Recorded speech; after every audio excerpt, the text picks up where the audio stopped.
Bir çox Almaniya şirkətləri Azərbaycanda uğurla fəaliyyət göstərir. Fəal iş görən şirkətlərin sayı 200-dən çoxdur. Əminəm ki, bugünkü səfərdən sonra onların sayı daha da artacaq. Qarşılıqlı sərmayə qoyuluşu məsələləri müzakirə edilir. Alman şirkətlərinin daha geniş çərçivədə Azərbaycanda fəaliyyəti üçün konkret təkliflər irəli sürülmüşdür. Siz enerji sahəsindəki əməkdaşlığa toxundunuz. Bu istiqamətdə də müsbət nəticələr var. Bu ildən başlayaraq Azərbaycan öz təbii qazını Almaniyaya ixrac etməyə başlamışdır. Və beləliklə bizim qazımız bugün Avropa İttifaqına üst 10 ölkəyə çatdırılır və şübhəsiz bu enerji təhlükəsizliyi üçün çox böyük töhfədir. Nəzərə alsaq ki, Azərbaycan öz neftini də Almaniyaya ixrac edir və gələcəkdə yaşıl enerjisini də Avropa məkanına çatdırmaq əzmindədir. Enerji sahəsində əməkdaşlıq çox geniş miqyaslı olacaqdır.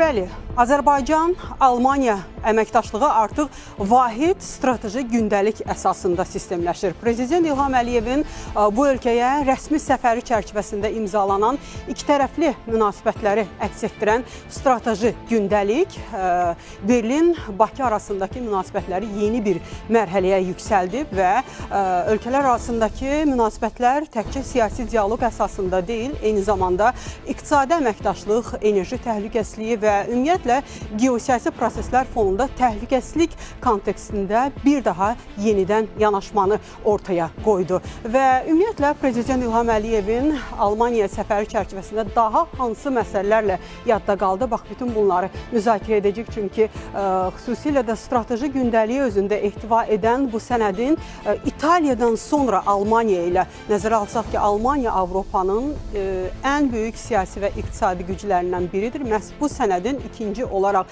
Almaniya ilə imzalanması regiona hansı perspektivləri vəd edir? Bax, bütün bunlara qonaqlarımızla birgə cavab tapmağa çalışacağıq. Odur ki, diqqətiniz bizdə olsun, qonaqlarımızı sizə təqdim edirəm. Bugünkü qonaqlarımız Jalə Əliyeva, Milli Məclisin deputatı. Xoş gəlmişsiniz Jalə xanım. Eldəniz Əmirov, iqtisadçı, siz də salamlayıram, xoş gəlmişsiniz. Milli Məclisin digər üzvü Sahib Aliyev, siz də salamlayıram, xoş gəlmişsiniz və Azərbaycan Televiziyasının İctimai Siyasi Proqramlar Departamentinin baş redaktoru, siyasi şərhçi Sahəddin Hüseynov da bizimlə bərabərdir.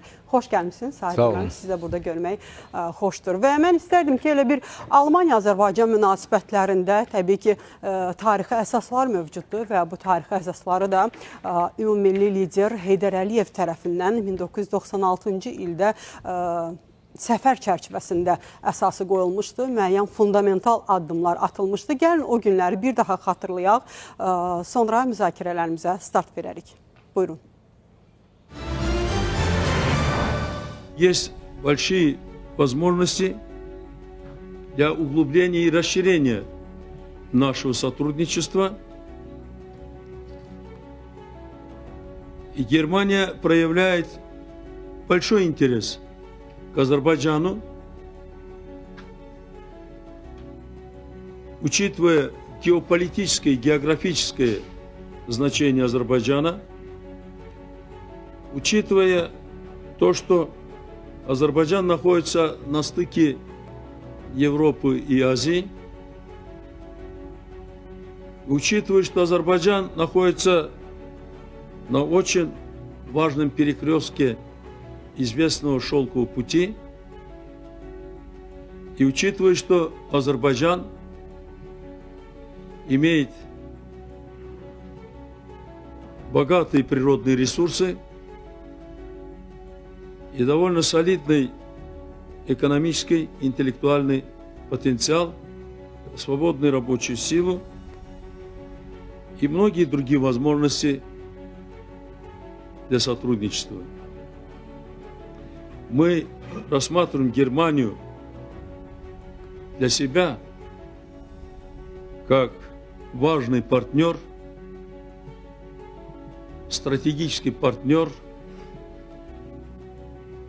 и, исходя из этого, строим отношения с Германией. Конечно, главной основой любого сотрудничества является экономика. И, как я уже сказал, возможности для экономического сотрудничества между Азербайджаном и Германией имеются и довольно большие.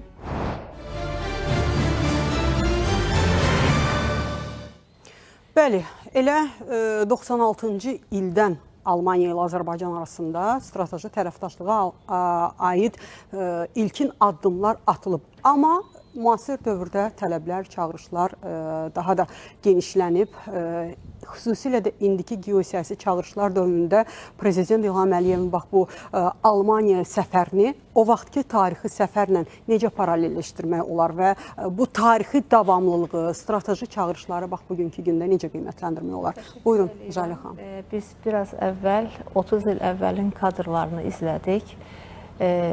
Ay baxımından da tam üst-üstə gəlir. 1-4 iyul tarixlərində 1996-cı ildə Ulu Öndər Heydər Əliyev Almaniya Federal Respublikasına səfər etdi və bu onun ilk rəsmi səfəri idi bu ölkəyə və bu səfər tarixi bir səfər adlandırılmalıdır Azərbaycan-Almaniya münasibətlərində, beynəlxalq münasibətlərdə. Bu səfər bugünkü, deyək ki, Almaniya-Azərbaycan münasibətlərinin inkişaf etməkdə olan və inkişafının yüksək tempinə gəlib çatan münasibətlərin ilkin addımlarının atıldığı, uğurlu addımların atıldığı bir səfər kimi qiymətləndirilməlidir. Və tarixdən bildiyimiz qədər, hər birimizə məlum olduğu qədər Prezident Heydər Əliyev o zaman çox yüksək səviyyədə qarşılandı və yüksək səviyyəli görüşmələri keçdi. Həm istər Almaniya Federal Respublikasının prezidenti ilə, istər kansleri ilə, istər Xarici İşlər Naziri ilə, istər Bundestagın sədr müavini və üzvləri ilə keçirdiyi görüşlərin hər birində Azərbaycanın ilk növbədə dünyaya açılmağa hazır olduğu, Azərbaycanın Avropa ilə, Avropa İttifaqı ilə əməkdaşlığa hazır olduğunu, eyni zamanda Azərbaycanın o zaman üçün ən böyük problemi olan Azərbaycan-Ermənistan problemini çox açıq bir şəkildə onların diqqətinə çatdırması, eyni zamanda Almaniyada Alman-Azərbaycan forumunun üzvləri ilə görüşməsi və bütün bunlar deyərdik ki, bugün bir daha qeyd etmək istəyirəm ki, ən yüksək səviyyəsini yaşayan bu münasibətlərin təməlini qoyub. Və bugün əlbəttə ki, biz bu münasibətlərin yaranmasında böyük rolu xidməti olan Ulu Öndər Heydər Əliyevi bir daha ehtiramla anırıq və təşəkkür eləyirik. Bugün ölkəmizin hər bir sahəsindən boy verən siyasətinə görə, onun irəliyə gedən, belə deyək ki, siyasətinin bugün həyata keçirilən mexanizmlərinə görə. Konkret olaraq Cənab Prezident İlham Əliyevin səfərinə gəlincə isə artıq bir neçə gündür ki, sadəcə Azərbaycan cəmiyyəti deyil, toplumu deyil, bütün dünya toplumunun hər halda diqqət mərkəzindədir bu səfər. Bu səfər özünün yenə də yüksək səviyyəli görüşmələri, müzakirələri, geniş tərkibli hökumətlər arası, dövlətlər arası görüşmələrin keçirilməsi və xüsusilə də bəyannamənin imzalanması baxımından da çox böyük bir əhəmiyyət daşıyır. Ölkələr arasında, iki ölkə arasında və xüsusilə də sizin də qeyd etdiyiniz kimi İtaliyadan sonra əhəmiyyətli bir yerdə gələn Avropa İttifaqında Almaniya ilə strateji sahədə və bir çox sahələrdə, enerji sahəsində, iqtisadiyyat sahəsində, təhsil sahəsində razılığa gəlinməsi və bəyannamədə bütün bu müddəaların yer alması əlbəttə ki, irəliyə dönük çox əhəmiyyətli məqamlar kimi qiymətləndirilməlidir. Təşəkkür edirik və Sahib müəllim, iki tərəfli tərəfdaşlıq üçün strateji gündəlik haqqında birgə bəyannamə həqiqətənmi Almaniya ilə Azərbaycan arasındakı bu strateji vahid gündəliyi özündə əks etdirərək yeni bir strategiya açır, yoxsa bu siyasi bir niyyəti ortaya qoyur, yaxud bir yol xəritəsini bundan sonra görə biləcəyik əməkdaşlıq üçün? Sizin bu suala cavab verməmişdən əvvəl mən də istərdim Ulu Öndərin o səfəri və indiki səfərə toxunum. Çünki əslində məhz bu cavabda həm də o öz əksini tapacaq. Maraqlıdır ki, o zaman Ulu Öndərin Almaniya səfərində də, indi də Almanlarda bir ifadə var. Zeitenwende deyilir, yəni tarixi dönüş mərhələsində baş verir. Nəzərə alsaq ki, o zaman 90'ların ortaları idi və 90'ın əvvəllərində həm Azərbaycan müstəqillik əldə etmişdi, həm Almaniya birləşmişdi. Onlar üçün, həm Azərbaycan üçün, həm Almaniya üçün tarixi dönüş mərhələsi idi və hər iki dövlət o zaman gələcəyə baxırdı. Almaniya burada mövqelərinin güclənməsini istəyirdi, əsasən ticarət baxımından. Azərbaycan isə Almaniyanın həm investisiyasına ehtiyac duyurdu, həm texnikasına ehtiyac duyurdu, həm də maliyyəsinə ehtiyac duyurdu. Özünün bir sıra layihələrini reallaşdırmaq üçün. İndi reallıqlar dəyişir. 6 il bundan öncə biz dediyimiz Olaf Scholz yeri gəlmişkən, Almaniyanın bundan öncəki kansleri məhz Rusiya-Ukrayna savaşından cəmisi 3 gün sonra səhv etməmsə, Bundestagda çıxış edərək dedi ki, Almaniya üçün o dediyim o Zeitenwende dövrü başlayıb, yəni yeni tarixi dövr başlayıb. Azərbaycan üçün bu dövr artıq 2020-ci ildən başlamışdı, yeni bir tarixi dövr. Və çox maraqlıdır ki, iki dövlət üçün yeni bir tarixi dövr başlayır və bütövlükdə dünya nizamı təzədən qurulur. Və bu dünya nizamının təzədən qurulduğu bir vaxtda Qərbdəki ən iddialı dövlətlərlə biri ilə Cənubi Qafqazdakı ən güclü dövlət arasında yeni bir tərəfdaşlıq qurulur və bu artıq strateji xarakter daşıyan tərəfdaşlıqdır. Bu artıq bərabər hüquqlu tərəflər arasında olan və eyni zamanda institusiyalaşmış, dərinləşmiş və davamlı xarakter alacaq bir strateji tərəfdaşlıqdır. Siz Fransada buna necə qısqanclıqla yanaşıldığını görsəniz, izləsəniz, Fransa mediası, Fransa ekspertləri, Fransa beyin mərkəzləri bu səfərlə bağlı nələr deyirlər, özlərini burada necə məğlub qismində görürlər. Biz görəcəyik ki, bu dediyiniz bu iki tərəfli bu strateji gündəliyə dair bəyannamə olduqca mühüm sənəddir. Çünki bir daha deyirəm, burada əlaqələr artıq başlayır institutlaşmağa, ayrı-ayrı strukturlar çərçivəsindən çıxır. Biz əvvəllər Almaniyanın ayrı-ayrı texnologiyalarına və yaxud da ki, məsələn, Deutsche Bank'ın investisiyasına ehtiyac duyurdu. Amma indi bütün iqtisadiyyatın bütün sektorlarını əhatə edir. Və burada texnologiya mübadiləsindən söhbət gedir. Həm də bu texnologiya mübadiləsi, siz diqqət yetirin, məhz strateji sənəddə də əksini tapıb. Hərbi sənaye məsələsində də olacaq. Bu son dərəcə önəmli bir məsələdir. Bilirsiniz, hazırda indi az öncə təqdimatda mən diqqət etdim. Deyildi ki, Qərbi Avropada İtaliyadan sonra ikinci bizim strateji tərəfdaşımız oldu. Almaniya əslində dünya miqyasında hazırda da mühüm rol oynayan bir dövlətdir. Yəni söhbət ondan gedir ki, hazırda Almaniya iqtisadi potensialına görə 3-cü yerdədir. Yumşaq güc potensialına görə 5-ci. Amma siyasi gücü də nəzərə alsaq, Avropa İttifaqı ilə Azərbaycan arasındakı münasibətlərdə yeni bir mərhələ başlayır deyə bilərikmi? Bilirsiniz, məsələ burasında ki, sadəcə Avropa İttifaqı ilə, hətta Avropa İttifaqı çərçivəsini belə çıxır. Çünki Almaniya mən dediyim o Zeitenwende o deməkdir ki, Almaniya üçün tamamilə böyük bir perspektiv açılır. Almaniya bugün özünün hərbi potensialına görə 12-ci yerdədir. Amma 2035-də Almaniyanın ayıracağı, tutaq ki, hərbi xərclər 330 milyard dolları keçəcək. Onda artıq Almaniya Çini də vurur keçir, ayırdığı xərclərə görə. Və yüksək texnologiyasını nəzərə alsaq ki, hansı texnologiyadan söhbət gedir, hansı mühəndislik bacarığından söhbət gedir, o deməkdir ki, Almaniya dünyanın ən böyük güclərindən birinə çevrilir. Avropa İttifaqı olaraq da, olmayaraq da, onun üzvü olaraq da, olmayaraq da. Ona görə bu bizim üçün, mən açıq deməliyəm ki, çox böyük uğurdur və bu bizim üçün o deməkdir ki, artıq Avropada kimlərin hansı fikirdə olmasından asılı olmayaraq, Azərbaycanın bu Cənubi Qafqaz regionunda yaratdığı geosiyasi reallığa təhdidlərin qarşısı məhz o tərəfdən bir mənalı şəkildə alınır. Təhdidlər olsa belə onların heç bir xeyri olmayacaq. Çünki strateji tərəfdaşlığın bu addımları təbii ki, bütün risklərin qarşısını alacaq. Eldəniz müəllim, Azərbaycanla Almaniya arasında strateji tərəfdaşlıq çərçivəsində bir biznes şuranın yaradılmasına dair də sənədlər imzalandı. Bax, nədir bunun əhəmiyyəti? Regiona hansı iqtisadi perspektivləri vəd edir? İnvestisiyalar sahəsində xüsusilə işğaldan azad olunmuş ərazilərimizə nə vəd edir?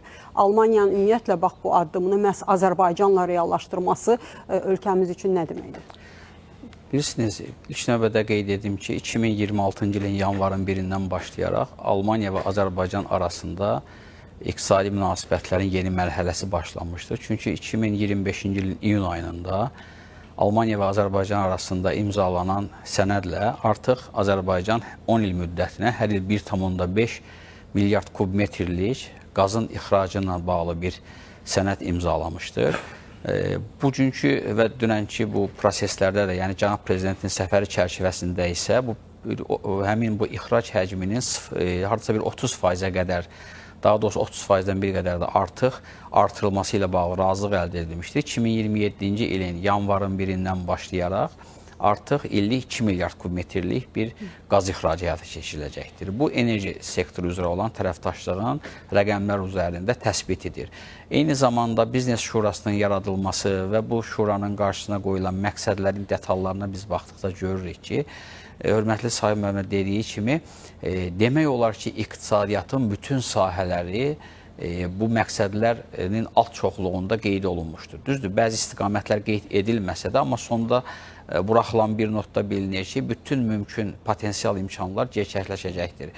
Bilirsiniz, bugün Almaniya sözün həqiqi mənasında artıq özünün iqtisadiyyatını yenidən formalaşmağa başlamışdır. Hətta bugün deməzdim, 2022-ci ilin fevralından bəri, çünki niyə fevral? Rusiya və Ukrayna münaqişəsinin başladığı tarixdən sonra Almaniyada enerji təhlükəsizliyi ilə bağlı düşünürəm ki, bir qədər yanlış strategiyanın daha çox kəmiyyətə üstünlüyün verilməsi, şimal axını 1, şimal axını 2 layihəsinə böyük, belə deyək, stavkanın olunması, yəni dəstəklənməsi prosesin nəticə etibarilə həmin dövrdə olan deməli qərar vericilərin deməli yanlış olması ilə bağlı hətta qərb mətbuatında böyük həcmli açıqlamalar vardır.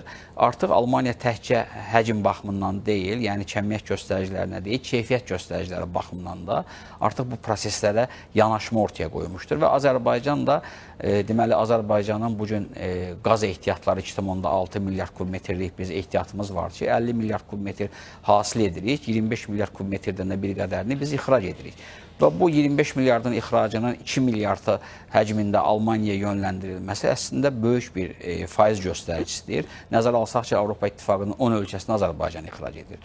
Və belə bir durumda mən düşünürəm ki, bu istiqamətdən başlanğıc artıq iqtisadiyyatın digər sektorlarına da şaxələnəcəkdir. Və digər sektorlarına şaxələnməsi üçün Biznes Şurasının yaradılması məhz bu şaxələnmənin həm yol xəritəsini, həm koordinasiyasını, həm potensialların üzə çıxarılmasını, analitik təhlilini və sair parametrlər baxımından ortaya qoyacaqdır. Nəzərə alsaq ki, Almaniya iqtisadiyyatının 2022-ci ildən öncə də qeyd etdiyim kimi yeni bir dönəmi başlamaqdadır.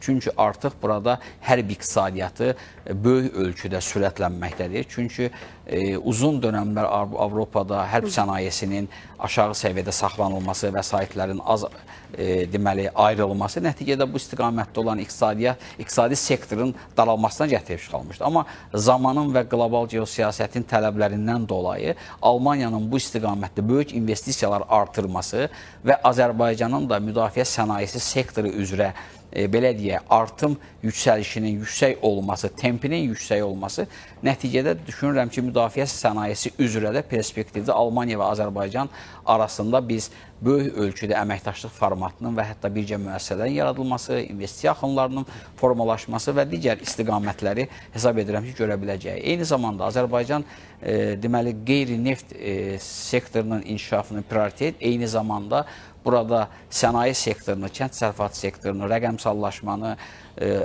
digər alt prioritetlərdən biri olaraq qeyd etmişdir. Hesab edirəm ki, Almaniya iqtisadiyyatında Almaniya sənayesinin rəqəmsallaşması, Almaniya sənayesində innovativ texnoloji tətbiqlərin getdikcə vüsət alınması bu əməkdaşlıq çərçivəsində Azərbaycanın da qeyri-neft sektoruna öz müsbət töhfəsini verə biləcəkdir. Digər bir istiqamət olaraq mən bir mənalı qeyd etmək istədim ki, Azərbaycan investor olaraq Azərbaycan şirkətləri, o cümlədən də SOCAR böyük ölçüdə investor olaraq çıxış etməkdədir. Azərbaycanın xarici ölkələrdə investisiya fəaliyyətində məhz enerji sektoru, neft-qaz sektoru böyük çəkə malikdir. Düşünürəm ki, Almaniyada da məhz bu sektor üzrə investisiya fəaliyyəti Azərbaycanda mümkündür və bu mümkünat Almaniyanın deməli vasitəsilə Avropanın digər ölkələri ilə də bizim yerli dövlət və özəl qurumların bir şəbəkələşməsində və mövcud potensiallarının üzə çıxarılmasına imkan yaradacaqdır. Ona görə ki, bu gün baxın, Asiya ölkələri ilə tərəfdaşlığın mərkəzində Çin dayanır, Cənubi Qafqazda iqtisadi və siyasi əməkdaşlığın mərkəzində Azərbaycan dayanırsa, məhz Avropada ilə iqtisadi əməkdaşlığın mərkəzində düşünürəm ki, Almaniya dayanır. İqtisadi güc mərkəzi olaraq Avropa İttifaqını yaradan iki ölkədən biri olaraq mən hesab edirəm ki, bu əməkdaşlıq həm Azərbaycan üçün, həm Almaniya üçün böyük perspektivlər vəd edir.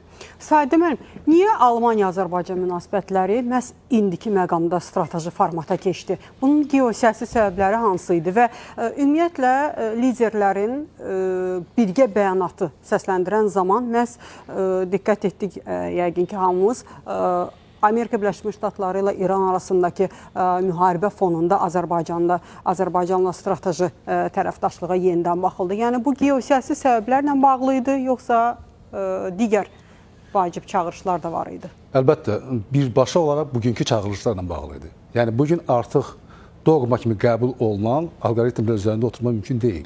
Ona görə də yeni çağırışları adekvat qarşılamaq və cavab vermək üçün əlbəttə diplomatiyada yeni və həm də həmin təşəbbüsləri qarşılayan çağırışlara cavab vermək üçün addımlar atılır. Qaldı, mən sizin dediyiniz o məsələ bir daha qayıdıram ki, geosiyasət eyni zamanda coğrafiya. Milli liderin çıxışında 96-cı ildə, Rəna xanım qeyd elədi, 30 il bundan qabaqki səfərdə, orada yadınızdadsa indi səsləndirildi, coğrafiya və geosiyasi coğrafiya anlayışları vardı. Nə idi bu?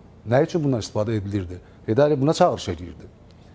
Bəli, ilk növbədə həmin vaxtlar, Sahib mənim də qeyd elədi, Azərbaycan da müharibə şəraitində idi və Azərbaycan yeni çağırışlarla üz-üzə qalmışdı, torpaqların azadlığa və torpaqların işğaldan azad edilməsi, eyni zamanda Almaniyanın birləşməsi müəyyən mənada bir-birinə səsləşər. Yəni, Almaniyanın əks tərəfində işğala məruz qalmışdı müəyyən mərhələdə. Buna görə də həmin vaxtda siyasi alqoritmlərin səsləşməsi əlbəttə Azərbaycanın gələcək inkişafı, daha doğrusu ikitərəfli münasibətlərin gələcək inkişafı üçün müəyyən imkanlar yaradırdı və Heydər Əliyev də məhz coğrafi anlamda, bunu geosiyasi anlamda bunu həmin çıxışında qeyd eləmişdi. Nə idi bunun mahiyyəti? Birinci növbədə coğrafiyalar bütün ölkələrdə var. Cənab Prezident də çıxışında dəfələrlə qeyd edib ki, coğrafiyalar yalnız o vaxt üstünlüyə çevrilir ki, o vaxt dividend gətirir ki, orada əməkdaşlıq platforması yaradılır. Bunun üçün də ilk növbədə maraqlar balansızlaşdırılmalıdır. Prezidentin təbirincə desək, qonşuların qonşusu ilə münasibətdə olmadan ölkənin nə tranzit logistik imkanları ola bilər, nə də digər layihələri gerçəkləşdirmək etmək olar. Bu nöqteyi nəzərdən, bəli, o vaxt liderin səsləndirdiyi geosiyasi coğrafiya anlayışı buna əyanın nümunə edir. Və məhz həmin vaxtdan başlayaraq Azərbaycan konkret addımlar atdı. Nə edilər? Birinci növbədə coğrafiyanın kapitallaşması prosesi baş verdi. Nə idi bu kapitallaşma? Birinci növbədə karbohidrogen resursları kapitallaşdırıldı. Yəni, xarici investisiyalar Azərbaycan bazarına daxil olmaqla, hələ bilirsiniz ki, o vaxt çox ciddi sərflər vardı. Xəzərin orta xətti haqqında qonşu dövlətlər tərəfindən müəyyən təhdidlər, təzyiqlər vardı. Amma Heydər Əliyev şəxsiyyətinə olan inam, etimad məhz dünyanın nəhəng şirkətlərini və özdə dünyanın siyasi mərkəzlərini təmsil edən şirkətləri Azərbaycana gətirdi. Və bununla da Azərbaycanda karbohidrogen kapitallaşması prosesi başlandı. İkinci mərhələyə baş verdi coğrafiyanın dünyaya açılması. Nə idi bu? Bakı Subsa kəməri 99-cu ildə açıldı. Daha sonra Bakı-Ceyhan kəmərinə, daha doğrusu Bakı-Ceyhanın tikintisinə dair memorandum imzalandı. Harda? Çırağan sarayında. Və bilirsiniz ki, həm şimaldan, həm cənubdan çox güclü təzyiqlər vardı. Və Bill Clinton'ın iştirakı ilə Çırağan sarayında bu Bakı-Ceyhan bugün artıq dünyanın təxminən 30-a yaxın ölkəsində neft ixrac edir. Bax, bu məsələnin ikinci tərəfidir. Karbohidrogen kapitallaşmanın ikinci hissəsi bundan ibarətdir. Və yadınızdadırsa, orada Heydər Əliyevin çıxışında belə bir epizod vardı Çırağan sarayında ki, bizə müxtəlif təzyiqlər göstərirlər. Bizə müxtəlif təhdidlər var. Amma bütün bunlara baxmayaraq biz buna nail olduq. Və nəhayət bu həm də o deməkdir ki, Azərbaycan öz müstəqilliyinin qarantı kimi özünün müstəqil gücü ilə dünya səviyyəsində təmsilçilik qazandı. İkinci məsələ nə idi? Tranzit logistik imkanlarının kapitallaşması. Bunun üçün əlbəttə ilk növbədə enerji dəhlizləri ilə yanaşı, eyni zamanda tranzit imkanlarının genişləndirilməsi vacibdir. Çünki əldə olunacaq və yaxud daha doğrusu Azərbaycanın coğrafiyasının məhz bu böyük İpək yolu, yəni indi orta dəhliz dediyimiz anlayışın mərkəzində dayanması üçün coğrafiyanın kapitallaşması lazımdır. Yadınıza saldığım sadəcə olaraq 1998-ci il sentyabrı Heydər Əliyevin məhz rəhbərliyi və təşəbbüsü ilə Bakıda Böyük İpək yolu konfransı keçirildi. Yəqin ki, xatırlayırıq. O konfransda 32 dövlətin rəhbəri iştirak edirdi. 9 dövlət başçısı, 13 beynəlxalq təşkilat iştirak edirdi və orada məhz bu coğrafiyadan, yəni Böyük İpək yolunun bərpası üçün burada onun mərkəzində yaradıldı. Çox üzr istəyirəm. Məhz cənab prezidentin sizin qeyd etdiyiniz məqamlarla bağlı, bax, orta dəhliz, tranzit layihələrlə bağlı səsləndirdiyi fikirlər var. Birgə mətbuat konfransında. Gəlin izləyək, sonra siz fikirlərinizi davam etdirərsiniz. Buyurun. Bağlantılarla və tranzit imkanları ilə bağlı da Almaniya-Azərbaycan əməkdaşlığının çox böyük əhəmiyyəti var. Çünki Almaniyanın şirkətləri bu istiqamətdə çox böyük uğurlar əldə ediblər. Azərbaycan öz nəqliyyat infrastrukturunu təkmilləşdirir və keçən il Orta Asiya məşvərət formatına tam hüquqlu üzv olmaqla Azərbaycan bir növ Orta Asiya ilə Avropa arasında bir körpü rolunu oynayır və bu rol getdikcə artacaqdır. Bir çox istiqamətlər üzrə konkret fəaliyyət planı nəzərdə tutulur. Bugün fikir mübadiləsi əsnasında imzalanmış bəyannamənin icrası ilə bağlı konkret təkliflər irəli sürülmüşdür. Bir neçə işçi qrup yaradılacaq ki, bugün imzalanmış sənədlər tezliklə həyatda öz əksini tapsın. Eyni zamanda Almaniyanın Cənubi Qafqazdakı sülh prosesinə verdiyi töhfəyə görə sizə təşəkkürümü bildirmək istəyirəm. Uzun illərdən sonra Ermənistan-Azərbaycan münasibətlərinin normallaşması və sülh sazişinin paraflanması, Vaşinqtonda Ağ Evdə Prezident Trumpın iştirakı ilə və onun imzası ilə birgə bəyannamənin imzalanması faktiki olaraq 30 il davam edən münaqişəyə son qoydu. Azərbaycan bu razılaşmadan dərhal sonra əməli praktiki addımlara keçdi. Ermənistana bugün Azərbaycan tərəfindən təchiz edilmiş benzin və dizel yanacağı Ermənistan enerji təhlükəsizliyinə çox böyük töhfədir. Xüsusilə nəzərə alsaq ki, bugün neft məhsullarının ixracı və idxalı ilə bağlı bir çox problemlər müəyyən səbəblərə görə mövcuddur. Və eyni zamanda Azərbaycan ərazisindən Ermənistana tranzit yüklərinin göndərilməsi də artıq geniş vüsət alıb. Bugünə qədər 40 min tondan çox tranzit yüklər Azərbaycan ərazisindən keçib. Buyurun, fikirlərinizi Cənab tamamlayın. Prezidentin də bax, indi iqtibasında yer alan mühüm məqamlardan biri də həmin coğrafi imkanların artıq reallığa çevrilməsidir və həm bizə, həm də ki, bizlə tərəfdaşlıq edən dövlətlərə əlavə qazanclar gətirir. Yəni, qazan-qazan prinsipi ilə davranışlar nümayiş etdirilir. Söhbət ondan gedir ki, bugün Azərbaycan artıq hansı mərhələdədir? Bax, söylədiyim o iki coğrafiyanın kapitallaşmasının 3-cü mərhələsində keçid bugün artıq gözümüzün önündədir. Yaşıl iqtisadiyyat və rəqəmsallaşma. Vaxtilə biz neft, qaz resurslarını dünyaya açmışdıqsa, indi isə Xəzərin, eyni zamanda Azərbaycan coğrafiyasında mövcud olan yaşıl gündəliyi dünyaya daşımaqla məşğuluq və bunu da bilirsiniz ki, Qara dənizlə Xəzər dənizi arasında fiber optik kabel, eyni zamanda enerji kabelinin çəkilişidir. Və nəhayət, dördüncüsü prezident xüsusi qeyd elədi. Bax, bütün bunların bu söylədiklərimin 3 əsas elementi Azərbaycanı orta gücə çevirdi. Və orta güclə bugün bütün dünyanın ayrı-ayrı güc mərkəzləri, məsələn, Amerika Birləşmiş Ştatları sülh sazişinin orada paraflanması, eyni zamanda Çinlə strateji tərəfdaşlıq haqqında, eyni zamanda Mərkəzi Asiya regionu ilə ayrı-ayrı dövlətlərlə və orada təmsilçilik, bütün bunların hamısı Azərbaycanın orta güc statusuna gətirən məhz o vaxt təməli qoyulan və bugün də uğurla davam elətdirilən siyasətin nəticəsidir. Məhz bugün daha çox dünyanın diqqətində olan əsas məsələlərdən biri də, yəni coğrafi kapitallaşmanın real nəticələri, təhlükəsizlik. Almaniyanın kansleri mətbuat konferansında dəfələrlə cənab prezidentə təşəkkür etdi ki, bu tarixi fürsətdir və bu sülhün ondan əvvəlsə digər dövlət liderləri də sülhün müəllifi kimi Azərbaycanı təqdim edirlər. Yəni, bugün təhlükəsizliyi təmin edən faktorlar coğrafiyadan başlanır və coğrafiyanın da tamamlanmasında, daha doğrusu sülhlə, təhlükəsizliklə tamamlanmasında bu faktorlar oynayır. Və nəhayət, birgə bəyannamada preambulada yer alan 3 əsas məqam var. O 2-5 demək. Sonra qayıdarıq o 3 əsas məqama. Jalə xan, Almaniyanın sülhün tamamlanmasında rolu nədən ibarət ola bilər? Çünki dəfələrlə Almaniyanın müxtəlif şəhərləri siyasi platformalarda çıxış edərək Ermənistanla Azərbaycan arasındakı sülh prosesində bir rol alıb. İstər Münhen Təhlükəsizlik Konfransı çərçivəsində, istərsə də digər konfranslar çərçivəsində.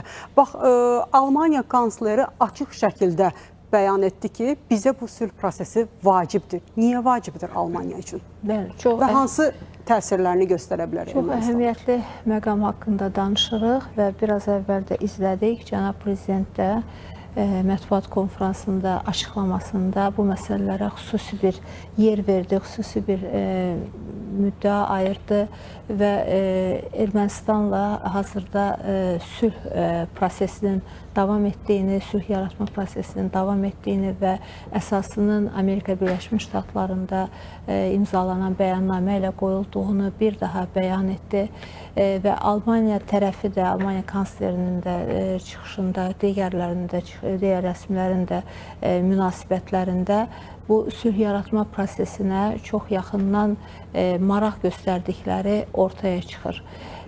Bilirsinizmi, Azərbaycan artıq bütün dünyaya öz stabilliyini, biraz əvvəl qeyd edildi, orta güc olma imkanlarını, öz belə deyək ki, sülhpərvər missiyasını, demokratiyasını nümayiş etdirib və isbat etdirib. Azərbaycan çox qısa bir zaman kəsiyində bəlkə 200 il, 300 illik dövlətçilik təcrübəsi olan, demokratiya təcrübəsi olan ölkələrin əldə edə bilmədiyi uğurlara imzasını atıb. Bunu biz demirik. Bunu bütün dünya deyir. Bunu dünyanın böyük siyasətçiləri deyir. Bunu dünyanın böyük fövqəli dövlətlərinin rəhbərləri deyir. Və Azərbaycan bugün uzaq şərqdən, ən uzaq nöqtəsindən uzaq şərqin, deyək ki, Çindən başlayaq, ta qərb və qərbdən də ötəyə keçək, okeanın o biri tayına keçək, Amerika Birləşmiş Ştatlarına qədər uzanan böyük bir yolda iqtisadi, siyasi, strateji tərəfdaşlarla birlikdə irəliləyir. Azərbaycan bugün əhəmiyyətli bir strateji mərkəzdir, bölgədir. Azərbaycan bugün əhəmiyyətli bir logistik mərkəzdir və əlbəttə ki, Azərbaycanın bugünkü imkanları, həm istər siyasi, istərsə iqtisadi potensialı bölgədə sülhün daha qısa bir müddətdə, mümkün olduqca qısa bir müddətdə bərqərar olması və möhkəmlənməsi üçün digər ölkələrin maraqlarına cavab verir. Yəni, hər bir, belə deyək ki, siyasi marağın arxasında, bunu açıq şəkildə deməliyik ki, siyasi əməkdaşlığın arxasında mütləq iqtisadi əməkdaşlıq dayanır. Mütləq, belə deyək ki, ölkələrin, xalqların əmin-əman və həyatı və gələcək taleyi dayanır və bu baxımdan da yanaşanda Avropa İttifaqının söz sahibi olan, çox əhəmiyyətli bir ölkəsi olan Almaniyanın da sülh yaratma prosesinə və Azərbaycanda bölgədə sülhün qalıcı olması prosesinə bu qədər yaxından əlaqə göstərməsi, münasibət göstərməsi əlbəttə ki, başa düşüləndir və ümumiyyətlə, yenə də geniş spektrdə baxsaq, ötən müddət ərzində Azərbaycanla əməkdaşlıq etmək istəyən ölkələrin, dövlətlərin, beynəlxalq təşkilatların sayı gündən-günə artır. Və bu da bir daha qeyd etmək istəyirəm ki, Azərbaycanın düzgün yolda olduğunu, doğru həyata keçirdiyi siyasətin nəticəsidir və gündən-günə ətrafına daha çox tərəfdaş və dost toplaya bilmək imkanlarından xəbər verir və eyni zamanda bəlkə bu sualla birbaşa əlaqəsi olmasa da, biraz əvvəl Fransaya toxundu mənim hörmətli həmkarım. Bəli, bəzi qüvvələrdə, bəzi ölkələrdə bugün böyük bir narahatlıq içərisindədirlər. Onların narahatçılığını da başa düşürlərində, çünki yanlış yerə bugünə qədər oynayıblar, yanlış yerə indiyə qədər yatırım yapıblar və bugün Azərbaycanın timsalında çox güclü bir ölkə, güclü bir dövlət, güclü bir bölgə, belə deyək ki, subyekti gördükləri zaman əlbəttə ki, narahatlıqlarını da biruzə verməyə bilmirlər. Bəli, Fransanın nə qədər təzyiqlərinə baxmayaraq, Azərbaycan Avropanın əsas ölkələri ilə münasibətlərini inkişaf xətti üzrə yüksəldir. Mən təklif edərdim ki, Azərbaycan prezidentinin daha bir çıxışından, xüsusilə də sülh prosesi ilə bağlı səsləndirdiyi fikirlərdən bir hissəni izləyək, sonra davam edəcəyik. Uzun illər işğal altında olan Azərbaycan öz gücü ilə işğala son qoydu. Ərazi bütövlüyünü bərpa etdi, suverenliyini bərpa etdi. BMT Təhlükəsizlik Şurasının 4 qətnaməsini özü icra etdi və Ermənistana sülh təklif etdi və müsbət cavab aldı. Ona görə bu sahədə yenə də deyirəm, Almaniya hökumətinin də rolunu biz yüksək qiymətləndiririk. Danışıqlar prosesində o cümlədən Almaniyada Xarici İşlər Nazirləri səviyyəsində görüşlər də keçirilmişdir. Və son olaraq Avropa İttifaqı Azərbaycan əlaqələrinə toxunmaq istəyirəm. Bu il biz həm Avropa İttifaqı Şurasının prezidenti cənab Xoşdanın, həm Avropa Komissiyasının prezidenti xanım von der Leyenin Azərbaycana səfərlərinin şahid olmuşuq. Bu səfərlərin çox böyük siyasi mənası var. Bu Avropa İttifaqı ilə Azərbaycan arasındakı əlaqələri daha da gücləndirəcək və Almaniya Avropa İttifaqına üzv olan ölkələr arasında lider olduğu üçün burada təbii ki, həm Almaniyanın rolu çox böyükdür. Eyni zamanda gələcək əməkdaşlıq üçün də əminəm ki, Almaniya öz səylərini göstərəcək.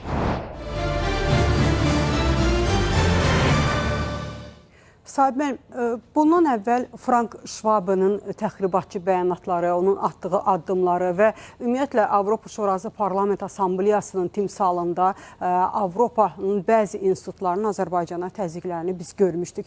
Bax, indi Almaniya ilə strateji tərəfdaşlığa qədəm qoyduqdan sonra necə Avropa İttifaqı və Avropanın digər institutları ilə Azərbaycan arasındakı münasibətlər dəyişilə bilərmi və Almaniyanın buna təsirləri nədən ibarət ola bilər? Çünki Frank Schwab Almaniya Bundestagının təmsilçisidir Avropa Şurası Parlament Assambleyasında.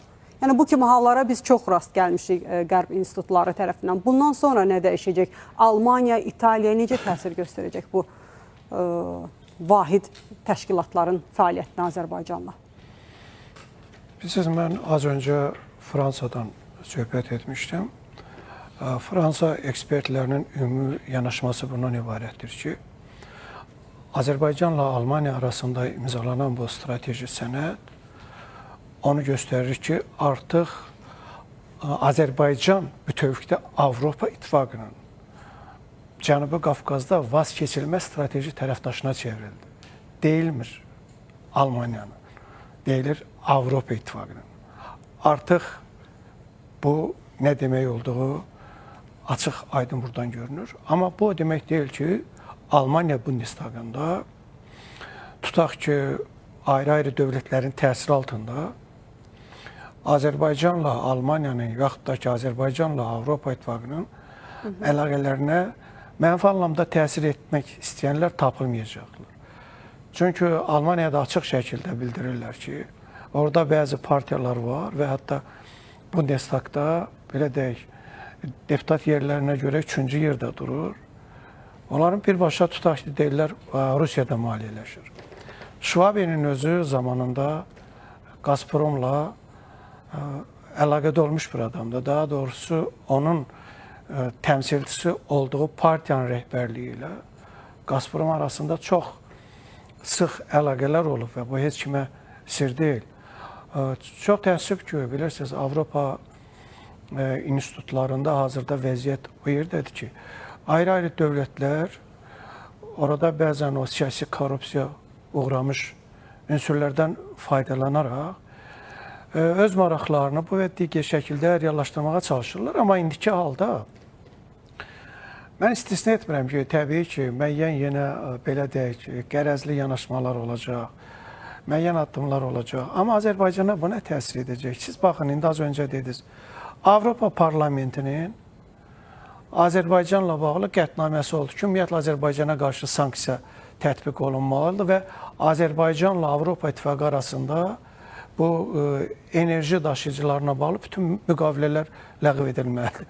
Ardınca Avropa Komissiyasının sədri gəldi Azərbaycana səfərə və əksinə dedi ki, genişləndirmək lazımdır. Bu nə deməkdir? O deməkdir ki, həmin qətnamələr kağız parçasıdır. Ola bilər kimlər üçünsə təsəlli mənbəyidir.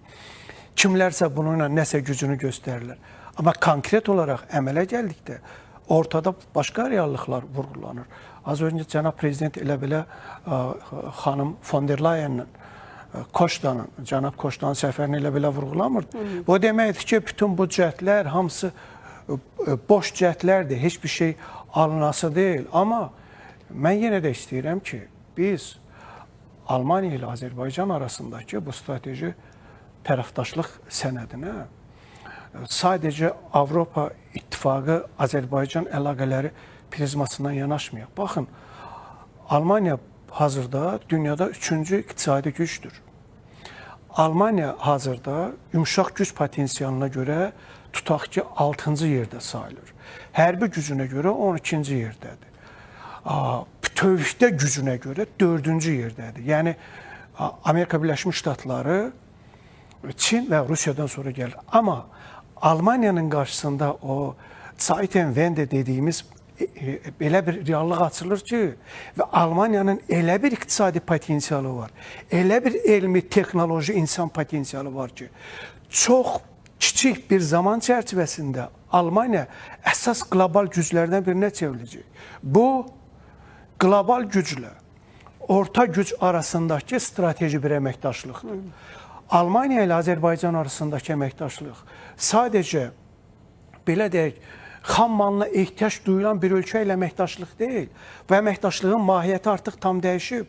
Burada logistika və nəqliyyat memarlığı qurur. Onun üzərində təhlükəsizlik sipəri yaratmağı bacaran bir ölkə ilə bu logistikaya son dərəcə böyük ehtiyac duyan, göz önünə Mərkəzi Asiyanın xam mallarını gətirin. Bir qlobal güc arasında belə deyək, bağlanmış bir anlaşmadır. Siz təsəvvür edin ki, 90-ın əvvəllərində az öncə xatırladıldı bizim mərhum liderimiz Ulu Öndərin səfəri zamanı hansı reallıqlarla biz üzləşmişdik? Almaniya, Birləşmiş Almaniya necə olacaq? Və biz müstəqillik təzəcə qazanmış Azərbaycan necə olacaq? Hər iki dövlət çox şərəflə çıxdı. Almaniya görün gəldi, hardan hara çıxdı? İndi Almaniyaya borç, o qadağalar ki qoyulmuşdu, silahlanma ilə bağlı, digər məsələlərlə bağlı, fəal xarici siyasət yeritməklə bağlı o sədlər darmadağın oldu. Azərbaycan nə etdi? Torpağını azad etdi. Və kiminsə köməyinə ehtiyac duyan dövlətdən və yeri gəlmişkən o zaman bizim Almaniyadan ən çox umduğumuz məsələlərdən biri də torpaqlarımızın azadlığı məsələsində dəstək idi və onu da demək istəyirəm ki, biz o zaman hələ Ulu Öndərin Almaniyaya səfərindən öncə istəyirdik ki, Minsk qrupu həmsədrləri içərisində Fransa ilə Rusiyanı bir növ neytrallaşdıracaq güc kimi Almaniya olsun. O zaman qətiyyətlə bunun əleyhinə çıxdılar. Yəni, Ulu Öndər o zamandan Almaniyanın Azərbaycan üçün nə demək olduğunu çox zərgər dəqiqliklə təsbit etmişdi. Amma az öncə dediyim kimi o zaman hər iki ölkənin üzərində çox böyük maneələr vardı. O maneələr, o zəncirlər artıq qırılıbdır. Ona görə də mən bu fikirdəyəm ki, Azərbaycan-Almaniya strateji tərəfdaşlığı nəinki bütövlükdə Avropada Azərbaycanın mövqelərini gücləndirir. Bütövlükdə Azərbaycanın gələcəkdə orta güc olaraq potensialının daha da artması üçün yeni perspektivlər açır. Çünki burada söhbət texnologiyadan gedir. Söhbət ondan gedir ki, Almaniya orta dəhliz boyunca dəyər zəncirinin formalaşdırılmasında ən mühüm rol oynayacaq. Yəni, istehsalat qovşağının yaradılmasında bizim iqtisadçı həmkarımız onu daha yaxşı bilir. Ən mühüm rol oynayacaq və perspektiv olan bir ölkələrdən biridir. Siz cənab Mertsin bəyanatını yəqin eşitdiniz. Deyir ki, Azərbaycanın yeni investisiya proqramı. görünməyən bir imkanlar yaratsın bizim üçün. O nə deməkdir? Biznes şuranın yaradılması O deməkdir ki, Alman şirkətləri məhz o dəyər zəncirinin formalaşdırılmasında böyük rol oynayacaq. Bu isə necə böyük bir iqtisadiyyat, nə qədər iş yeri və hansı iqtisadi potensial deməkdir, artıq yəqin adi tamaşaçıya belə aydındır. Bəli, Eldəniz mənim az öncə fikirlərini bildirdi. Haqlı vurğulayırsınız, hesablanmış addımlar idi, elə tarixi addımlar. O zamanlar Azərbaycanın Avropa ölkələrinə, Almaniyaya ehtiyacı var idi, amma indi orta gücün birləşdirici ölkəsi olaraq Azərbaycana Avropa tərəfindən böyük ehtiyac duyulur. Və Eldəniz mənim ticari iqtisadi sahədə də Almaniya-Azərbaycan münasibətlərində prioritetlər qarşıda çox böyükdür. Necə qiymətləndirmək olar? Hansı istiqamətlər üzrə ticarət dövriyyəsini daha yüksəliş üzrə belə deyək, inkişaf etdirmək olar? Deməli, 2025-ci ildə olunan son göstərici ilə Azərbaycan və Almaniya arasında olan ticarət dövriyyəsi təxminən 1,4 milyard dollar həcmində idi ki, bu da kifayət qədər böyük göstəricidir. Nəzərə alın ki, deməli, son 5 ildə bu göstərici 68% artmışdır. Yəni, orta statistik götürürsək, bir il ərzində 13%lik ticarət dövriyyəsində artım deməkdir ki, bu da böyük nəticədir. Və nəzərə alsaq ki, qaz ixracı 2026-cı ildən başlayır, yəni 1,5 milyardlıq ixrac və 2027-dən də 2 milyardlıq ixrac. Düşünürəm ki, ticarət dövriyyəsində artımlar davamlı olacaqdır. Amma məsələ təkcə məhsul alıb məhsul satmaqda deyil, eyni zamanda strateji iqtisadi tərəfdaşlığın kökündə bir çox ciddi məsələlər durur. Bugün biz dünyanın istənilən beynəlxalq təşkilatlarına baxmış olsaq, görərik ki, bu təşkilat daxilində və yaxud da iki tərəfli münasibətlərdə hansı ölkələr arasında, hansı tərəflər arasında iqtisadi münasibətlər, iqtisadi bağlar güclü deyilsə, onlar arasında olan siyasi münasibətlər dayanıqlı olmur. 3 ilə, 5 ilə sıradan çıxır. Məsələn, bugünkü Avropa siyasi birliyinin mərkəzində dayanan qüvvə və onu yaradan faktordur, məhz iqtisadi faktor olmuşdur. Öncə qeyd etdim, Fransa və Almaniya arasında olan gömrük güzəştləri ilə bağlı razılaşma, tərəfdaşlıq nəticədə bugünkü Avropa İttifaqından ruşeymi olmuşdur və iqtisadi bağlar bunlar bir-birinə bağlamışdır. Bugün, məsələn, dünya çapında, Asiyada və qərbdə olan bəzi dövlətlər vardır ki, uzun müddətdir ki, bir-birləri ilə siyasi anlamda yola getməsələr də, amma görürük ki, qırılma nöqtəsinə gəlib çatmırlar. Niyə çatmırlar deyə bir təhlil etdikdə görürük ki, böyük ölçüdə iqtisadi tərəfdən bir-birlərinə bağlıdırlar. Məsələyə bu kontekstdə yanaşanda düşünürəm ki, Almaniya ilə Azərbaycan arasında da iqtisadi bağlar nə qədər güclənərsə, iqtisadi əməkdaşlıq istiqamətləri nə qədər diversifikasiya olunarsa, o qədər siyasi bağlarda möhkəmlənmiş olacaqdır. Nəzərə alın ki, Mərkəzi Asiya Respublikaları bugün çox böyük resurs potensialına malikdir. Nüvə kontekstində, enerji, digər ənəvi enerji kontekstində, ayrı-ayrı minerallar kontekstində. Məhz bu kontekstdən Mərkəzi Asiya Respublikaları uğrunda sözün həqiqi mənasında dünya nəhənglərinin mübarizəsi gedir. Və bu resursların qərbə daşınması üçün ən yaxşı coğrafiya Azərbaycandır. Mən bir neçə dəfə qeyd etmişdim. Bugün baxmış olsaq görərək ki, Hind okeanından Şimal Buzlu okeana qədər olan coğrafiyada, quru ərazidə yeganə, təhlükəsiz və eyni zamanda infrastrukturu mövcud olan və dayanıqlı olan ərazi məhz Azərbaycan coğrafiyasıdır. Və bu kontekstdə bütün qərbdə, o cümlədən də Çin də daxil olmaqla məhz Azərbaycanla iqtisadi münasibətləri üst səviyyə qaldırmaqda maraqlıdır. Təkcə Azərbaycanın ticari münasibətləri, Azərbaycanın resursları deyildir. Bugün Türkmənistan təsəvvür edin ki, dünyanın 4-cü qaz ehtiyatlarına görə 4-cü ölkəsidir və ixrac etməyə marşrutları yoxdur. Hətta 2020-ci ildə məlum sənəd imzalanan zaman Zəngəzur dəhlizi faktoru ilə bağlı biz elə sizin studiyada şərh edərkən qeyd etmişdim ki, böyük ehtimal ki, biz Mərkəzi Asiya resurslarının Avropaya ixrac olunması üçün yeni boru kəmərlərinin məhz Zəngəzur dəhlizindən keçmə potensialı çox yüksəkdir. Çünki bugünkü Cənub qaz dəhlizimiz 20 milyard kubmetrə qədər maksimal olaraq deməli, ixrac etmək gücündədir. Amma Türkmənistanın qazını isə biz 100 milyardlarla ixrac gücündə olan kəmərlərə ehtiyac vardır. Və digər bir məsələni mən qeyd etmək istərdim ki, baxın, Zəngəzur dəhlizi istiqamətində olan formatda dərhal ABŞ və Ermənistan arasında bir şirkət yaradıldı. Beynəlxalq əməkdaşlıq inkişaf şirkəti şirkəti və bu şirkətin 76 faiz payı ABŞ-a məxsusdur, 24% payı deməli Ermənistana məxsusdur. 2020-ci ilin əvvəllərində və 2021-ci ildə bu dəhliz ətrafında və burada mövcudluğu daha yuxarı səslənilən dövlətlər artıq kənarlaşmışdır. Və bu dəhlizdə və bu regionda artıq yeni güclərdən olmaq istəyən ölkələrin sayı isə başqa istiqamətlərdən artır, o cümlədən də Avropa ölkələrində. Başqa sözlə, bu regionda da, Zəngəzur dəhlizi ətrafında da, Azərbaycanda da və Cənubi Qafqazda da, eyni zamanda Mərkəzi Asiya Respublikalarının resurslarında, ümumiyyətlə bu ölkələrlə əməkdaşlıq kontekstində də perspektivlərin uğurlu olması üçün Azərbaycanla iqtisadi və siyasi münasibətlərin üst səviyyəyə qaldırılmaq hər bir perspektivə fokuslanan siyasət aparan ölkə üçün çox önəmlidir. Düşünürəm ki, Almaniya ilə də münasibətlərimiz bu kontekstdə davamlı olacaqdır. Cənab Prezident çıxışında qeyd etdi ki, deməli, bugünkü dünən imzalanan sənədlərin perspektivi ilə bağlı təkliflər, müzakirələr gedir. Mən düşünürəm ki, 2026-cı ilin sonuna qədər bizə daha detallı məlumatlar bəlli olacaqdır ki, yəni hansı istiqamətlərdə razılıqlar var, hansı təkliflər var, hansı istiqamətlərə Alman investisiyası axını olacaqdır, coğrafi olaraq ölkənin hansı istiqamətlərində bu olacaqdır. Yəni yol xəritəsi artıq müəyyənləşəcək, bəli. Bu müzakirələrin davamı olaraq, bütün hallarda amma düşünürəm ki, sənaye sektoru, təbii ki, qeyri-neft sənayesindən söhbət edir, sənaye sektoru və rəqəmsallaşma bu münasibətlərin mərkəzində dayanan və deyərdim ki, dayanmalı olan sektor olacaqdır. Ona görə də kansler Mertzin təsadüfi deyildi ki, məhz Amerika Birləşmiş Ştatlarında imzalanan bu sənədə birbaşa açıq dəstək verməsi təsadüfi deyildi. Çünki orta dəhlizin əsas komponentlərindən olan Zəngəzur dəhlizi də burada yer alır. Və Sadi mən, Azərbaycan liderinə ünvanlanan suallardan biri də Bakıda Almaniya ilə bir nümayəndələri ilə Rusiyalı nümayəndələrin görüşünün keçirilməsinə dair idi. Bu ona işarə idimi?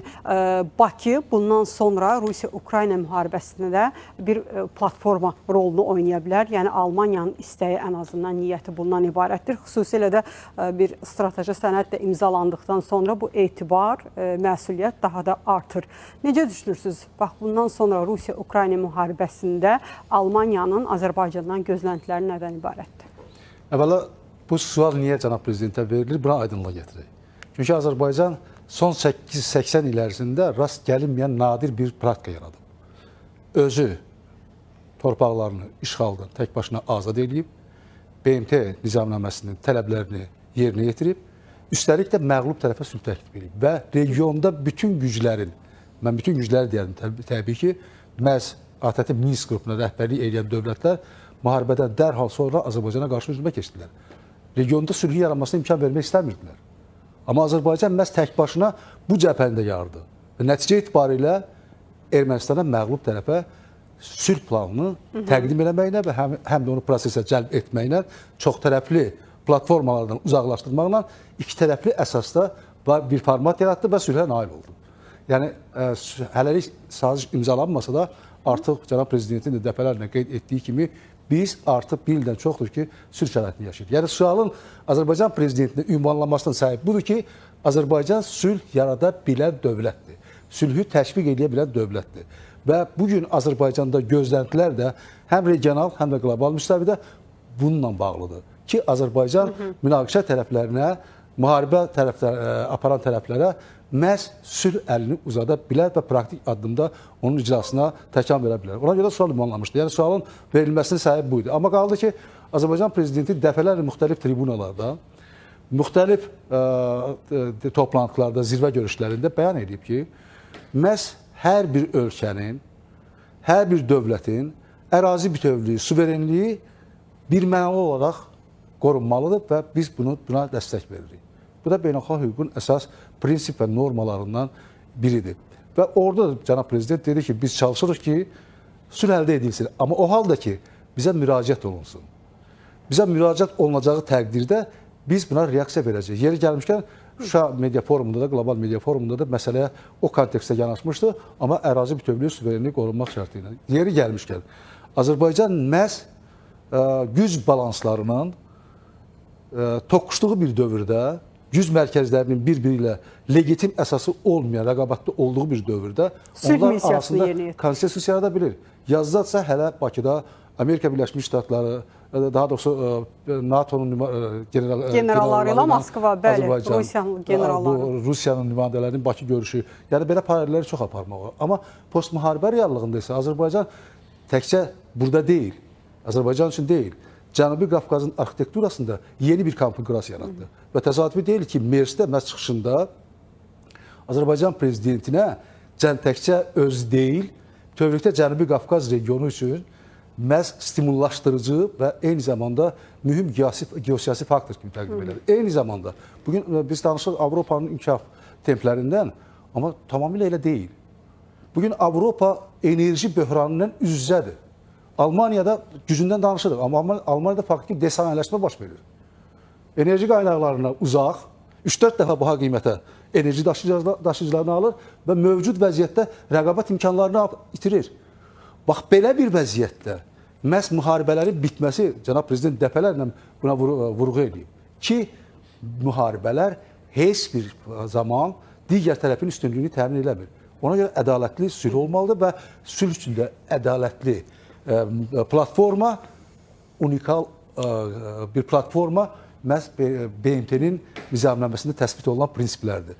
Bu baxımdan cənab prezidentə ünvanlanan sualın həm siyasi mahiyyəti, həm geoiqtisadi mahiyyəti bundan ibarətdir. Amma silahlanma təbii ki, indiki halda silahlanma yarışına qoşulmaq, əlbəttə, mən hesab edirəm ki, çox mənfi tendensiyalar aparır və biz onun şahidiyik, dünyada nələr baş verir, hamımız gözümüzün önündə, hamımızın gözünün önündədir. Amma bu günləri özünü müdafiə üçün, əgər bu silahlanma sülhə xidmət edirsə, müdafiə xidmət edirsə, əlbəttə qəbul ediləndir. Necə ki, Azərbaycan məhz özünün hərbi potensialını gücləndirməklə, həm maddi texniki bazasını möhkəmləndirməklə məhz regiona kənar qüvvələrin müdaxiləsini sıfırlamaq üçün bu addımı atır. Amma silahlanma yarışı isə bəşəriyyətə fayda gətirməyəcək və münaqişə müharibələrin sayı getdikcə artacaq. Bəli, cənab prezident məhz dəfələrlə müxtəlif tribunalarda sülhün hansı şəkildə yazılmasını, daha doğrusu mən yazılmasını deyirəm, çünki bunun uğrunda hansı döyüşün aparılması öz nümunəsində təsdiq edib, bir daha təkrar edirəm. Bugün deməli, həmin sazişin paraflanması, indi qarşıdakı dövrdə Ermənistanda təbii ki, seçkilərdən sonraki vəziyyətdə bizim konkret tələblərimiz var, konkret şərtlərimiz var, o şərtlər icra olmalıdır və o da nə üçündür? Bundan sonra Cənubi Qafqazda sülh prosesinə, Cənubi Qafqazda təhlükəsizliyə, sabitliyə təhdid olan maneələr aradan qalsın. Ermənistan konstitusiyasındakı o maddələrin dəyişdirilməsinin nüvəsini bizim tələbimizin, daha doğrusu dəyişdirilməsində, bizim israrımızın nüvəsində bu dayanır. Bundan sonra müxtəlif güclər, o cümlədən erməni diasporu, həmin konstitusiyada yer alan müddəalardan istifadə edib Cənubi Qafqazda sülhə, hücuma keçməsinlər, sülhə təhdid yaratmasınlar. Yəqin ki, heç də təsadüfi deyildi ki, Ermənistanın baş naziri Nikol Paşinyan yenə də özünün öz ampulasında şəkil paylaşmaqla sülh mesajları verməyə çalışır və Ermənistanın məhz Azərbaycan prezidentinin Almaniya səfəri çərçivəsində Ermənistanın da özü üçün çıxış yolları axtarmaqla bağlı bir şəkil paylaşımı təbii ki, bir siyasi mesaj idi. Saydı, mən vaxtımız az qalıb, ona görə də reglamenti ədalətli bölüşdürək. Jalə xanım, mən sizdən çox üzr istəyərək təhsillə bağlı sizlə Almaniya-Azərbaycan münasibətlərinə qayıdacaq. Amma o görüşə qayıtmaq istəyərdim. Sahib mənim sizin fikirləriniz maraqlı olardı. Niyə görə məhz Azərbaycan liderinə bu sual ünvanlandı? Təsadüfi idimi? Bakının platforma olması ilə bağlı. Əslində o sual öncə Almaniya kansleri Mertzə verildi. Ardınca da Azərbaycan prezidenti. Almaniya kansleri maraqlıdır ki, dedi ki, mənim xəbərim yoxdur görüşdə. Azərbaycan prezidenti isə dedi ki, bizim araşdırmamız var. Konkret olaraq Rusiyadan kimlər gəliblər, hansı keçmiş funksionerlər, Almaniyadan hansı keçmiş funksionerlər gəliblər. Onlar orada nə danışıblar, nə danışmayıblar, bizim ondan xəbərimiz yoxdur. Burada son dərəcə incə bir diplomatiya vardı və əsas burada cənab prezidentin nə dediyi deyildi. Əsas cənab prezidentin nə deməməsi idi. Biz tərəfin biri deyir ki, bizim ümumiyyətlə xəbərimiz yoxdur. Digər tərəf deyir, var və gəliblər. artıq The Times qəzeti belə bir mühüm hadisə barəsində burada yazı artıq dərc edir. o The Times-in yazdığı ayrı məsələdir. Amma Azərbaycan prezidenti dövlət başçısıdır. Konkret faktlarla danışır. Qəzet ola bilər, müəyyən məsələlər deyə bilər. Konkret adlar çəkildi orada bir və o adlar elə belə çəkilmirdi. Və bir daha deyirəm, burada deyilməyən hissə deyilən hissədən daha ağır çəkiliydi və bunu yəqin ki, bütün tərəflər anladılar ki, burada söhbət nədən gedir. Və yer gəlmişkən çox vaxt almadan bir məsələni də demək istəyirəm. Az öncə çox bizim iqtisadçı həmkar çox gözəl toxundu bir məsələ. İstəyirəm biləsiniz ki, bu səfər o deməkdir ki, Azərbaycan sadəcə Avropa İttifaqının və ilk növbədə də Almaniyanın qaz təchizatçısına çevrilməyəcək. Azərbaycan Almaniyanın Rusiya ilə o qazla bağlı sövdələşmələrinə tam son qoyduqdan sonra o enerji çatışmazlığını yaşıl enerji ilə əvəz edəcək. Bu səfər Azərbaycanın Avropanın əsas yaşıl enerji ixracatçısı statusu qazandırdı. Ona görə Fransa ilə yanaşı siz baxın, Rusiya Dumasının bir deputatı var, Aleksandr Talmaşov. O da bu səfərlə bağlı yenə yenə Ukrayna belə oldu və s. və ilə bağlı müəyyən belə deyək, sarsaqlamalar səsləndirib.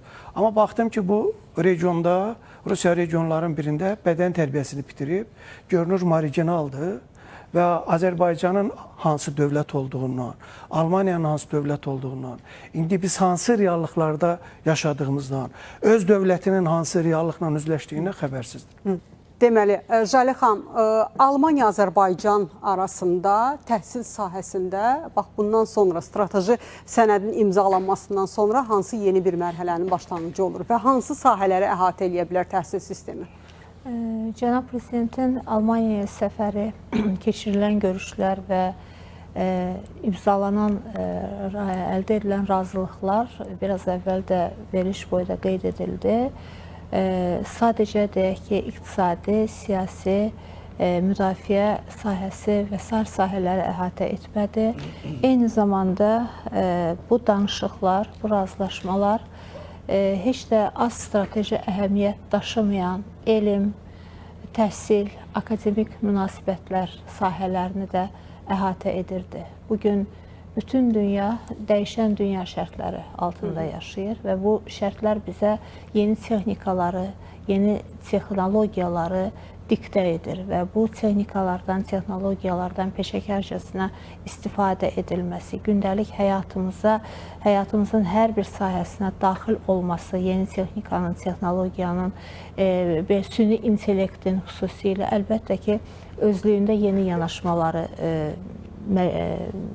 yanaşmalara gətirib çıxarır və bunu bir əhəmiyyətli, qaçılmaz bir faktora çevirir. Və əlbəttə ki, Almaniyanın da bu sahədə çox böyük nailiyyətləri var, əhəmiyyətli deyək ki, layihələri var və dünyanın irəlidə gedən, inkişaf etmiş Avropa ölkəsindən biri kimi əlbəttə ki, bu texnologiyalar artıq Almaniyada oturuşmuş bir səviyyədədir. Və Almaniyanın elə bu sahədə də Azərbaycanla əməkdaşlığa maraq göstərməsi, həvəs göstərməsi və Azərbaycanda təhsil sahəsində, elm sahəsində, texnoloji araşdırmalar, rəqəmsal inkişaf sahəsində əməkdaşlıq etmək istəməsi özlüyündə də yenə də Azərbaycanın əhəmiyyətli bir potensial qaynağı olduğunu və Azərbaycan üçün, Azərbaycanla gələcəyə yönəlik əhəmiyyətli strateji layihələrin içində bu layihələrin də həyata keçirilməsinin heç də az əhəmiyyətli olmadığını bir daha ortaya qoyur.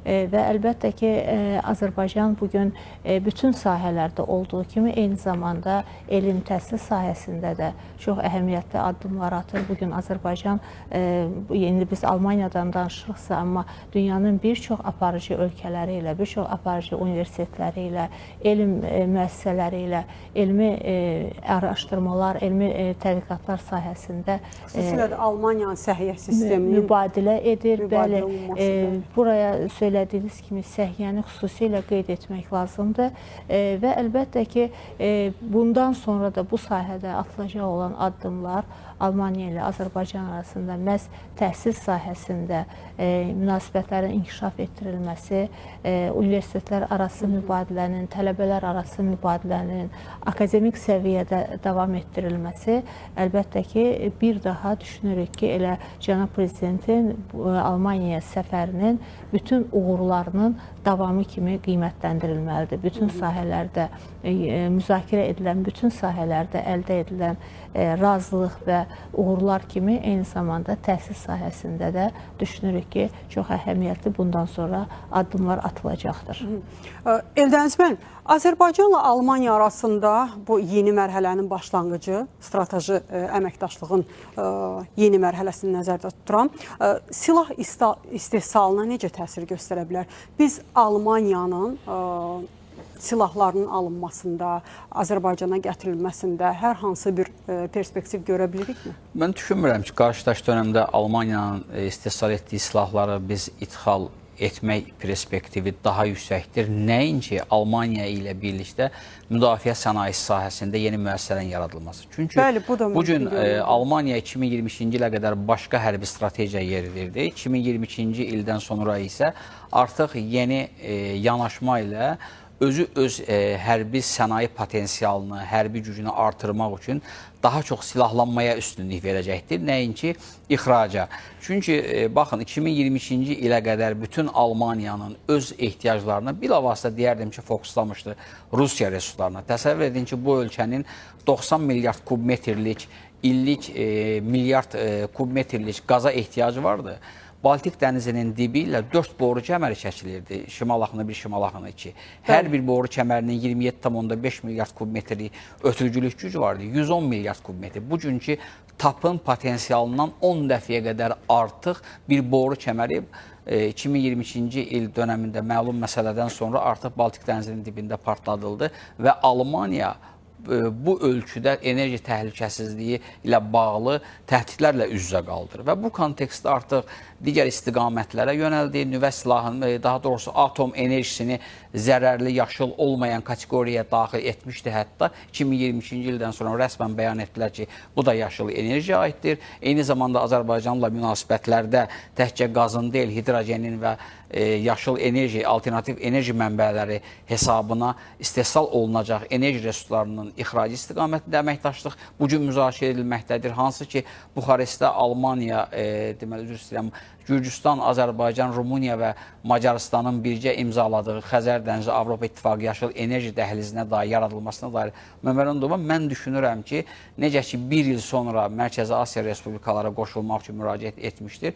Hesab edirəm ki, bəs bu memorandumun və bu yaşıl enerji dəhlizinin perspektivdə Almaniyanın da buradan yararlanması üçün əməli proseslər gedəcəkdir. O ki, qaldı konkret hərbi istiqamətə bir daha qeyd edeyim ki, məhz öncə yəni strateji sənəd imkan verirmi biz hərbi sahədə də əməkdaşlığımızı? Bəli, burada imzalanan sənədlərdə bəli, müdafiə xarakterli, hərbi xarakterli əməkdaşlıq yer alır. Hətta bir daha da qeyd edirəm ki, burada olan müddialar elə bir formada qoyulmuşdur ki, digər potensiallar belə varsa müzakirələr zamanı onlardan bir mənalı şəkildə istifadə etmək və birgə əməkdaşlıq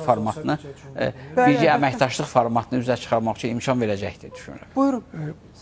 Çox doğru qeyd etdi bizim həmkarımız. Azərbaycan hazırda silah ixracından daha çox birgə istehsala üstünlük verir. Siz fikir verdinizsə, Şuşadakı 4-cü qlobal forumda Yaponiya təmsilçisinin sualını cavablandırarkən də cənab prezident Yaponiya ilə də məhz birgə hərbi sənayedə birgə istehsalla bağlı deyil. Çinlə var, İtaliya ilə biz hazırda Avropada onu edirik. Amerika Birləşmiş Ştatları ilə bu yöndə danışıqlar gedir. Çinlə bu yöndə danışıqlar gedir. Az öncə dedim, Yaponiya ilə belə bir əməkdaşlıq niyyətimiz var və tamamilə doğru qeyddir. Biz Almaniya ilə də bunu etmək istəyirik. Çünki cənab prezidentin bilirsiniz, Azərbaycanın hərbi sənaye kompleksini əsas texnoloji, ağırlıq mərkəzi olan sahələrdən birinə çevrilməsi və əsas ixrac, belə deyək, potensialına dəstək verə biləcək sahələrdən birinə çevrilməsi ilə bağlı açıqlaması var. Tam yəni demək istəyirəm ki, doğru yanaşma. Fikirlərinizi tamamladınız? Kiçik bir əlavəm var. Deməli, bəyannamənin... Saydı mən, gəl sualı sizə ünvanlayım. Mən buna kiçik bir arayış verim. Həmin 2 maddəlik birgə bəyannamənin birinci maddəsinin 4-cü bəndində müdafiə və təhlükəsizlik haqqında ayrıca bənd var. Yəni, bu o deməkdir ki, Azərbaycanla Almaniya bu sahədə texnoloji əsasda hərbi sənaye kompleksini inkişaf etdirəcəklər. Qarşılıqlı təcrübə, mübadilə. Yəni, bu bəyannamənin tələbidir. Bizim deməyimiz deyil. Buyurun. Bəs hansı təhlükələrdən, təhdidlərdən, risklərdən qoruyacaq? Bax, bu strateji sənəd Almaniya ilə Azərbaycan arasında müdafiə sənayesi sahəsində də bu inkişafın ilkin addımları, regiona hansı təhlükəsizlik sistemini vəd edir? Bugün Avrasiya regionunun özü çox çətin suallar qarşısındadır. Birincisi, enerji çağırışlarından üz-üzədir. İkincisi, bu coğrafiyada bilirsiniz, dünya əhalisinin çox böyük hissəsi yaşayır və həm də ki, dünyanın ümumi iqtisadçımız daha yaxşı bilir. Ümumi məhsulun təxminən qlobal ümumi daxili məhsulun 60-70% buradadır. Əlbəttə, buna qarşı daimi mübarizə olacaq, ona qarşı daimi təhdidlər olacaq. Bunu təhdidləri qarşılamaq üçün də, bəli, müdafiə qabiliyyətini artırmaq lazımdır. Müdafiə qabiliyyətini artırmaq üçünsə hərbi sənaye kompleksi bu və ya digər şəkildə hansı ki, güc mərkəzlərini, bayaq qeyd etdiyim kimi, legitim əsası olmayan iddiaların savaşında regionu qorumaq lazımdır. Əlbəttə, bu cür hərbi sənaye kompleksinin yaradılması və inkişaf etdirilməsi qarşılıqlı təcrübə və mübadilə əsasında, müasir texnoloji imkanlar əsasında əlbəttə o təhdidləri, o çağırışları, yəni mənfi istiqamətdə olan çağırışları sıfırlayacaq. Daha doğrusu onun qarşısını alacaq. Təhlükələrin qarşısını alacaq və məhz bu təhlükəsizlik üzərində isə yeni konfigurasiya inşa olunacaq. Bu da Azərbaycan nümunəsində özünü çox aydın şəkildə göstərir. Və bu təhdidlər var. Bugün məsələn Yelisey sarayında, bayağı burada qeyd olundu. Cənab Prezidentin Almaniya səfəri müxtəlif siyasi dairələrdə müxtəlif şəkildə şərh olunur. Yəni müsbət mənada, eyni zamanda bunun əleyhdarları da var. Konkret götürək Yelisey sarayı. Yelisey sarayından daha doğrusu öz doqmalarını, yəni uzun illər eybəcər şəkildə təqdim olunan doqmaları Cənubi Qafqaza yeritmək istəyirlər. Amma Azərbaycan məhz özünün gücü ilə, hərbi sənaye potensialına, iqtisadi gücü ilə, siyasi davranışlarla bunları neytrallaşdırılır və bugün də o proses davam edir. Yeri gəlmişkən, Cənab Prezidentin Almaniya səfəri həm də birbaşa Yelisey sarayına cavabdır. Almaniya Avropanın nəhəng iqtisadi mərkəzdir, hələ siyasi mərkəz deyil. Siyasi mərkəzə doğru hərəkətlədir. Çünki iqtisadi güc müəyyən mənada siyasi prosesləri stimullaşdırır. Təşəbbüs varsa, o təşəbbüsün ardınca iqtisadi güc gəlməlidir və onu möhkəmləndirməlidir. Ona görə bəli, hərbi sənaye kompleksinin iki dövlət arasında inkişafına da bu kontekstdə yanaşılmalıdır və düşünürəm ki, bu regionda baş verən mənfi çağırışları, daha doğrusu mənfi proseslərinin, təhdidlərinin qarşısını almaq üçün ən yaxşı vasitədir və Prezidentin yəni Almaniya səfəri də bu kontekstdə bütövlükdə Avropa camiyyəsinə, bütövlükdə qərbə konkret cavab edir və həm də Azərbaycanın yaratdığı post-müharibə reallıqlarının birmənalı şəkildə Avropanın nəhəng güc mərkəzindən biri tərəfindən də qəbullanması deməkdir. Bəli, bizim son 3 dəqiqəmiz qalıb, elə istərdim ki, pozitiv bir notlarla yekunlaşdıraq. Çox qısa, çünki Zalə xanımın vaxtına girəcək. Bu görüşün və Almaniya kimi dövlətlə olan münasibətlərin düşünürəm ki, burada qeyd edə bilmədiyimiz zaman baxımından daha çox multiplikativ effektlər də vardır ki, bu effektlərdən biri söhbət Almaniyadan gedir. Çünki Almaniya kimi dövlətlərlə olan bu tip münasibətlər digər dövlətlər üçün ciddi siqnaldır, eyni zamanda digər investorlar üçün. Təhlükələrin qarşısını almaq üçün bir əldə silah olmalıdır, amma digər üzü də mədəni diplomatiyadır. Almaniya-Azərbaycan arasındakı mədəni diplomatiyada hansı inkişaf perspektivlərini görürük? Biz birmənalı olaraq deməliyik ki, Cənab Prezidentin səfəri və keçirilən görüşlər bütün sahələrdə yeni perspektivlər açdığı kimi və sadəcə mən demək istəyirəm ki, bu ikili münasibətlərdən burada sadəcə söhbət getmir.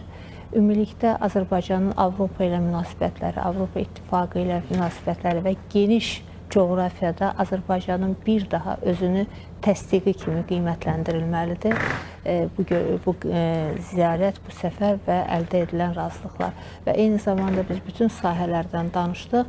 Əlbəttə ki, belə deyim ki, ölkələr arası, xalqlar arası münasibətləri birləşdirən bütün iqtisadi, siyasi, deyək ki, ticari diyaloqlarla bərabər eyni zamanda mədəni dialoqda çox əhəmiyyətli bir yerdə gəlir. Burada əlbəttə ki, Azərbaycan çox əhəmiyyətli bir turizm məkanıdır. Bugün bütün dünyaya Qarabağı ilə birlikdə artıq açılıb, pəncərə açıb və əlbəttə ki, bu sahədə də Avropa turistlərinin, Alman turistlərinin Azərbaycana gəlişi və mədəniyyətin digər sahələrində deyək ki, inkişaf və münasibətlərin təməlinin qoyulması baxımından da düşünürük ki, Almaniyalı turistlərin Azərbaycana səfərləri, eyni zamanda Azərbaycanlıların Almaniya səfərləri və bu da insanlar arasındakı bir ünsiyyətin genişlənməsinə formalaşması. Olaraq çox uğurlu bir səfər kimi qiymətləndirilməlidir cənab prezidentin Təşəkkürümüzü bildiririk hər birinizə dəyərli fikirləriniz üçün. Bəli, hörmətli tamaşaçılar, biz Azərbaycan prezidenti İlham Əliyevin Almaniya rəsmi səfərinin təfərrüatlarını